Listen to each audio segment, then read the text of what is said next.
I wish President Obama had succeeded because I want America to succeed. But his promises gave way to disappointment and division.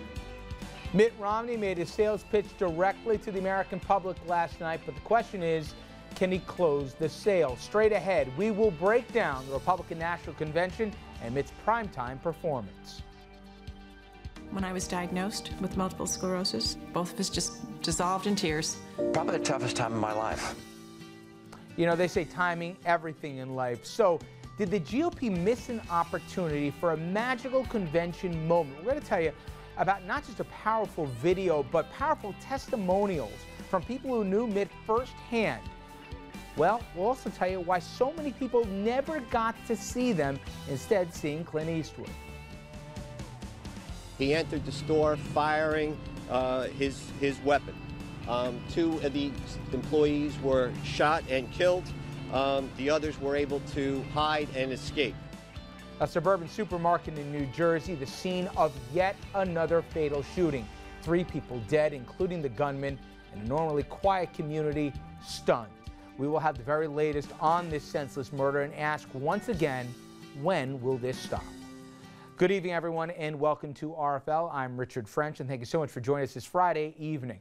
Well, as you know from our week-long coverage, the Republican National Convention officially in the books. We're going to spend a lot of time this hour breaking down not only the messaging, but the messenger, and if the Grand Old Party really succeeded with what they set out to do this week in Tampa. We'll also debate whether or not Mitt was able to accomplish that most important goal, which was connecting with the American public on that elusive personal level. Plus, we will talk about a potential missed opportunity to help him do just that, a highlight video reel, and also, as I said, some powerful firsthand accounts of Mitt Romney that really could have put a face on him. Certainly for those who saw it, it did. But the problem is, not enough people did do just that, seeing it. This came early in the convention, and instead, they saw, well, let's just say Clint Eastwood's curious monologue. We're going to get into all that, and also we'll talk about something they did see in prime time, that address from Eastwood that has got people talking. We'll talk about that, and of course we'll talk about what's coming up next week in Charlotte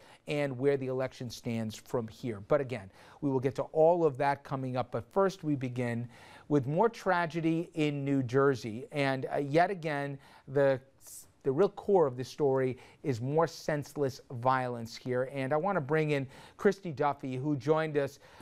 And this was the scene earlier today from a suburban supermarket in the Garden State. She joins us live right now from Old Bridge. Christy, go right ahead. Rich, that supermarket is just behind me. It's the Pathmark just over my shoulder. This is on Route 9 in Old Bridge, New Jersey. Now, we now know that the alleged shooter in this case, 23-year-old Terrence Tyler, started working here just days ago. That is before he walked into the supermarket around 3:30 this morning, allegedly dressed in desert camouflage, shooting his coworkers.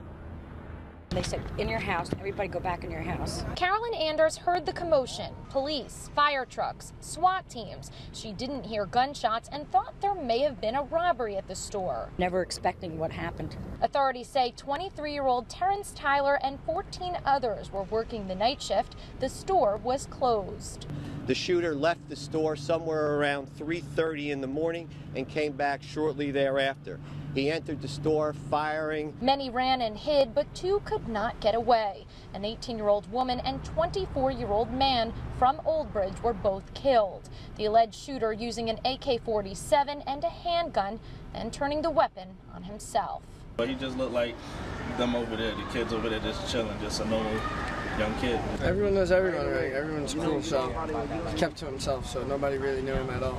Neighbors say Tyler lived here in an apartment around the corner from the Pathmark and that he just moved in, saying he never caused problems or said much before. You just never know who your neighbor is. Authorities tell us that the 2 employees shot and killed here today are 18-year-old Christina Labruto and 24-year-old Brian Breen, both from Old Bridge. Now, as for Tyler, we're told he was a former Marine. He served from 2008 through 2010. He was never deployed but was awarded 2 service medals. Investigators are still looking for a motive in this shooting. Rich? Thank you very much, Christine. Of course, we'll continue to follow the story. Now, today's attack in New Jersey, I don't have to tell you at home, just the latest in a string of disturbing fatal shootings if we just look at this summer, I mean, perhaps the most senseless, you would argue, happened in Aurora, Colorado last month. That when James Holmes, armed to the teeth and dressed to head to toe in military body armor, opened fire with assault weapons at a crowded movie theater during the midnight showing of the new Batman movie. Holmes, he killed 12 people and wounded 58 more. Now, just a few weeks after that, a Sikh temple in Wisconsin, the scene of more bloodshed. When the bullets stopped flying, 6 people lay dead and 4 more were wounded. The gunman, Wade Michael Page, he turned the gun then on himself during a firefight with police. And just last Friday, closer to home at the Empire State Building, a laid-off clothing designer shot and killed a former co-worker in broad daylight. The killer, Jeffrey Johnson, then shot and killed by police on a busy Manhattan street. 9 innocent bystanders were wounded in the shootout, mainly by shrapnel and ricocheting pieces of NYPD bullets. All right, guys, I want to bring in our audience. Now, if you watch the show, everyone, you know I think it's getting way too easy to not just get on these kind of guns that we often talk about, but also with the same tragic consequences. We're going to talk about politics tonight here, but with this as a backdrop, once again, this time in our region, there doesn't seem, one day it's a city, the next day it's a suburban area, the next time it's a rural area. It could be East Coast, West Coast, Middle America. It doesn't seem to make a difference. Do you think that the public's ever going to get fed up with this, enough to say enough is enough? I know the president said, opaquely albeit, that we need to have more of a conversation about guns. I think the public is already, Richard, fed up enough. It's just outrageous. I mean, you have 2 families, innocent families, on Labor Day weekend planning for funerals now.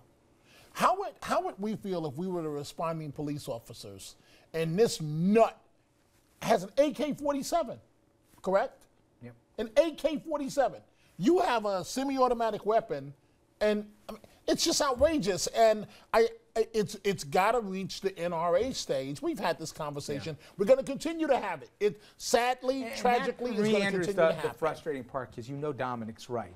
This isn't a conversation that we're going to be able to pick up again in 2013. Mm-hmm. Something is going to happen, and I want to be wrong, but the odds and the stats say I'm going to be right. There'll be some other senseless tragedy, and there's no kind of common narrative except this: gun, sometimes high-caliber weapon, disturbed person, innocent victims. Yeah, you know, and it's going to keep happening again and again and again and again, and we keep waiting for a tipping point that never seems to come. And you know, we talk about the NRA. The NRA is as powerful as the people and their views on guns seem to be. And while people will stop and mourn and say this is terrible and light candles, it seems as though we write it off as just being crazy. You know, it's a crazy person. So what is a crazy person's going to do what a crazy person's going to do? And it seems like we've reached a point where we don't advance past that in the debate.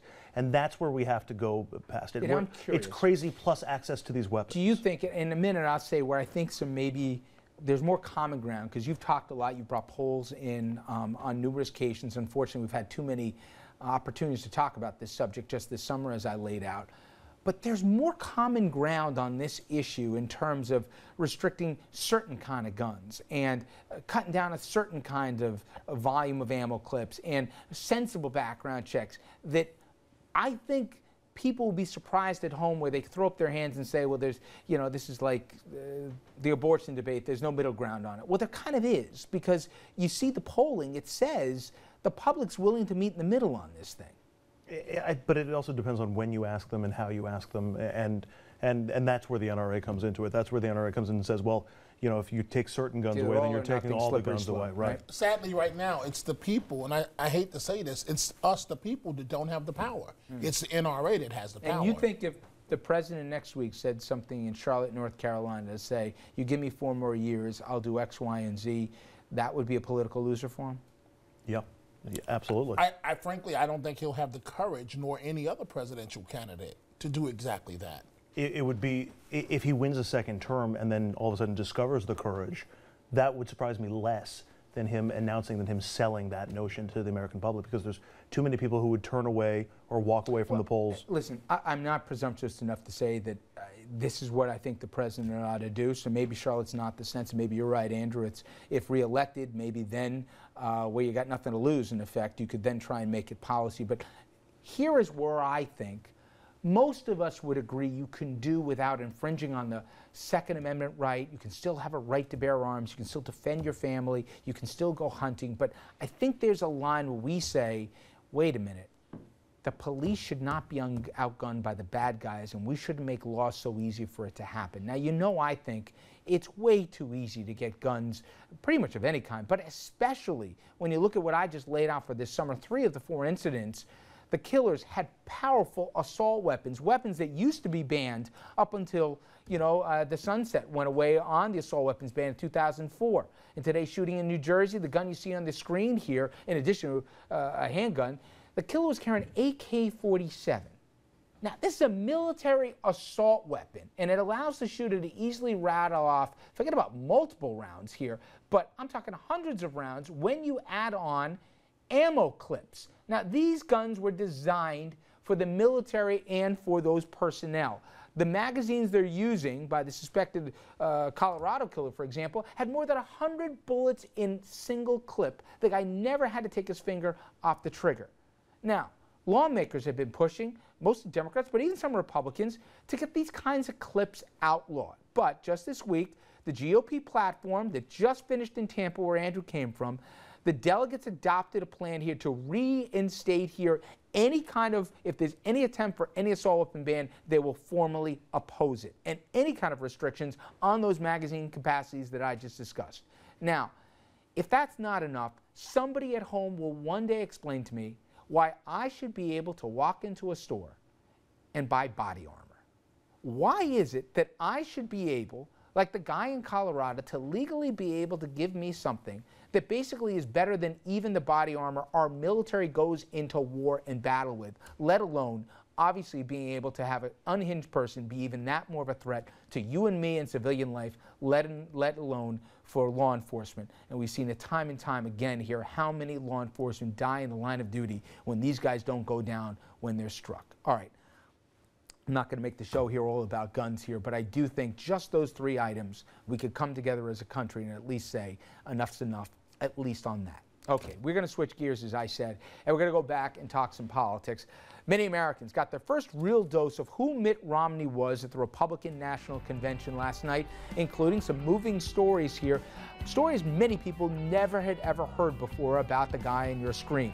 We're going to bring in our panel here. In addition to Dom and Andrew, we're going to bring in a few other experts and ask if they think this presidential candidate made a very good impression in Tampa. We'll be right back.